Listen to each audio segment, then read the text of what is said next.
I really liked this one. Though it does make some things not as believable, unfortunately.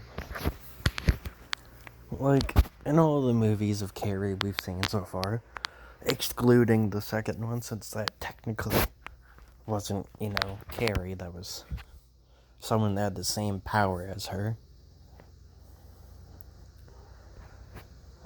All of the school massacres were short, to say the least. So it makes it a little bit more, able to sympathize with Carrie. She's a murderer, so I don't sympathize with her. I do sympathize with the fact that she was bullied and bullied and bullied, but she murdered an entire room full of kids, including kids that didn't bully her. It's always been something that happens in the Carrie movies. In this one, she makes it nice and slow. Like, she straight up torments her tormentors.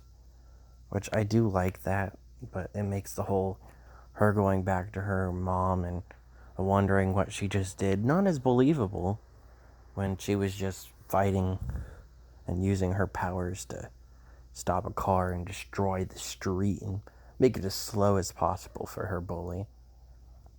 Then watch her bleed from her face as her face is, stuck in a car windshield.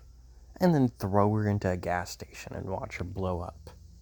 It doesn't make, her going home to her mom and crying as believable. It just makes her seem, like a typical, horror monster like Voorhees or Leatherface. Just someone that's brutal. So all the stuff she did, like she straight up forces two girls on the ground, makes it so they can't get up, and then watches them as they're trampled. And we didn't even really know those girls. I think they were in maybe one or two scenes and they were some bullies or something. They don't really focus on any of the bullies in this movie, unlike any of the other movies. They focus on the bully Chris, kinda, and that is it. She's the only one that's kind of focused on. They mostly focus on Carrie and Carrie's mom and Tommy and Sue. And then everybody else will occasionally have scenes that are kind of forgettable.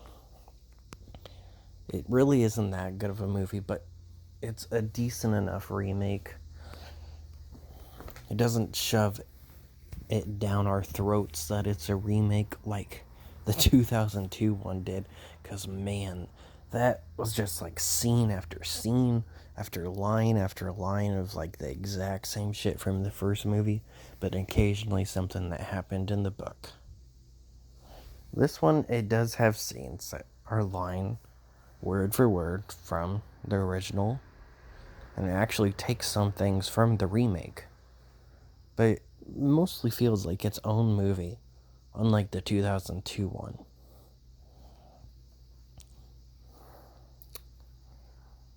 And this is like the first one where we actually get to see Tommy talk when he dies. He says, "What the hell?"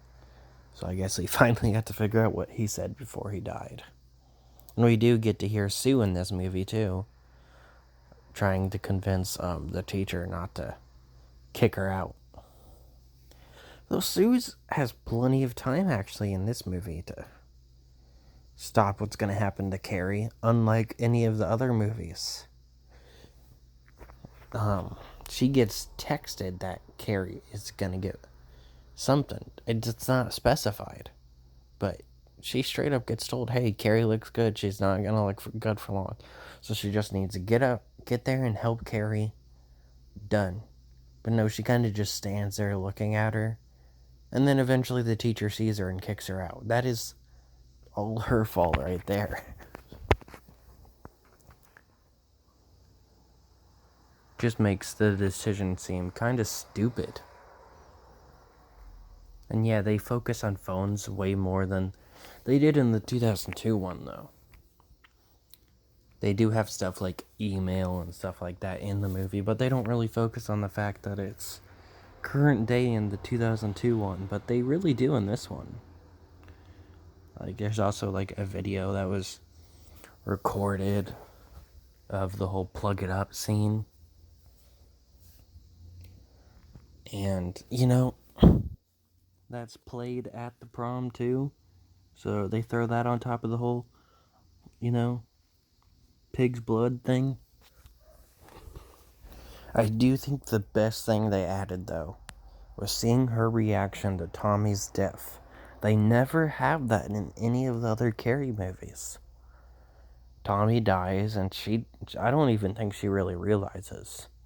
She's more focused on the fact that she's just been humiliated like her mom warned her.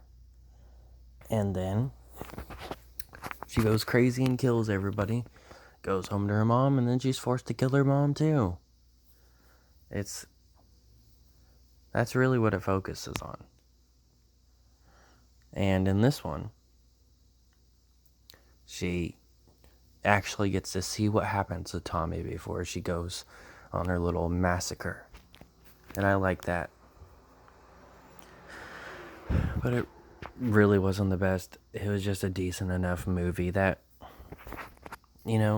if it wasn't for the fact that it is a reboot, I think if you exclude it from the actual original movie and pretend that it's, not a remake, it does hold up pretty well. It is a really decent horror movie if you don't hold it up to the expectations of how good the first one was. Unlike the remake, which was terrible. And yeah, I guess that's about it.